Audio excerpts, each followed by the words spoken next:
Friends, welcome to CaFFe Gospel Ministries. This Sunday we reflect the greatest of the commandments, and Jesus says it is the totality of the law and the prophets.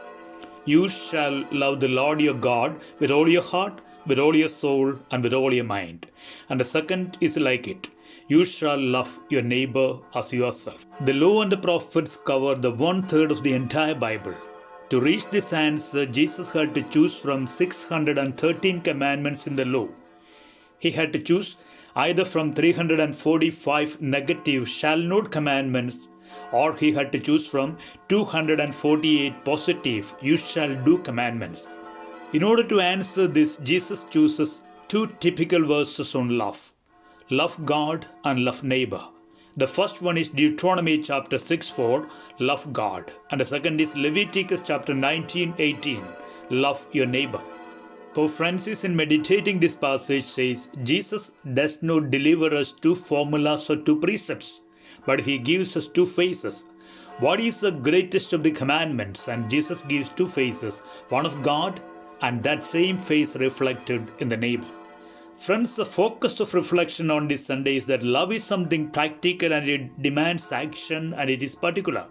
To love God summarizes whole life, but the commandment to love neighbor particularizes it.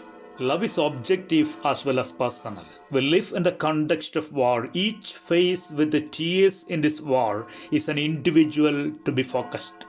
The greatest commandment compels us to stand between God and the suffering humanity. I don't know if you came across a name, Vivian Silver, a Canadian Israeli peace activist. She stood for peace and love for the Palestinians, and now she is a hostage among the many. War blinds to see the neighbor. The pictures of war we see on the media are of innocent victims. Neighbor is a face, not an ideology. Jesus did not say love humanity because that could be a broad ideology. But the neighbor is a one unique person at my side, before my eyes or news, with a smile or with the tears or with no word or laughter.